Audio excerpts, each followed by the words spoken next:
Es importante tener el consentimiento del paciente antes de iniciar.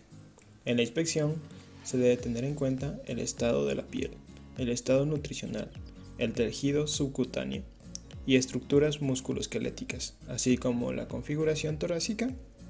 Uno debe moverse alrededor del paciente para inspeccionar adecuadamente los tres planos: anterior, lateral y posterior. En la amplitud o expansión torácica debe verse igual en los dos semitórax. Si la expansión se observa diferente en uno de ellos con relación al otro, el hallazgo anormal se interpreta como una disminución. La percusión dígito-digital del tórax produce dos tipos de sensaciones: la auditiva, que se debe a la sonoridad del pulmón, y la táctil, que se debe a la elasticidad del pulmón. La sensación táctil es una resistencia al dedo, que aumenta a medida que disminuye el sonido normal de percusión. A veces, la sensación de resistencia y el sonido de percusión están aumentados. Esto ocurre en los casos raros de enfisema pulmonar, en que existe osificación prematura de los cartílagos costales y la rigidez que tiene el esqueleto.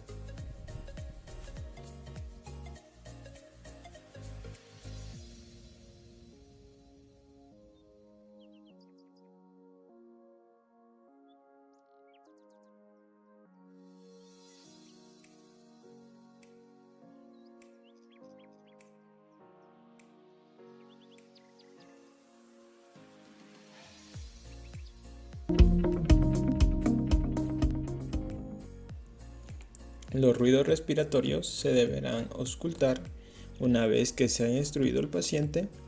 Respirar profundamente de manera continua. La ropa puede alterar la característica de los ruidos, por lo que de forma ideal el estetoscopio debe ponerse sobre la piel. La cara anterior del tórax se debe auscultar de una forma comparativa, comparando las ondas simétricas de los pulmones con una extensión a zonas adyacentes.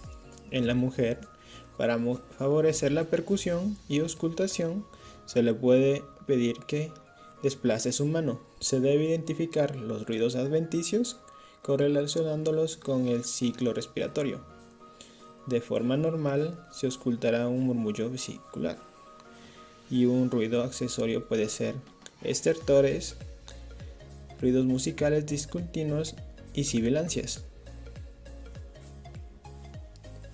o de flujo aire rápido.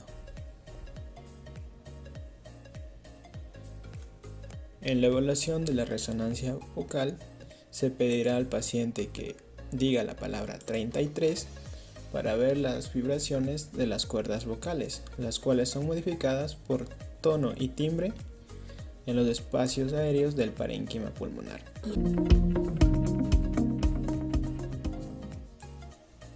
La inspección nos puede dar signos de afecciones pulmonares, como un tórax en tonel causado por enfisemas.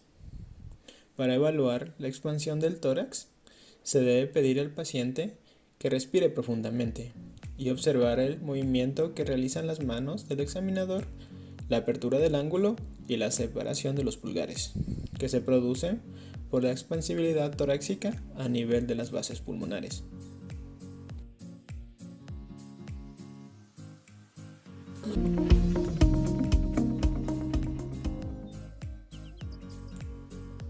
La inspección nos puede dar signos de afecciones pulmonares, como un tórax en tonel causado por enfisemas. Para evaluar la expansión del tórax, se debe pedir al paciente que respire profundamente y observar el movimiento que realizan las manos del examinador, la apertura del ángulo y la separación de los pulgares, que se produce por la expansibilidad torácica a nivel de las bases pulmonares. Y la región infraescapular tiene una región de sonoridad máxima. En el espacio intercostal derecho tiene una sonoridad submate o mate por la presencia del hígado. Para la auscultación posterior, se le pedirá al paciente que esté lo más relajado posible y que coloque los brazos colgando a lo largo del tórax, los antebrazos apoyados sobre los muslos y la cabeza y hombros ligeramente inclinados hacia el frente. Al igual que en la región anterior del tórax, la evaluación de la resonancia vocal debe realizarse en la región posterior, haciéndolo de forma comparativa entre ambos campos pulmonares. La evaluación de la resonancia vocal por medio táctil es opcional, al igual que en la región anterior.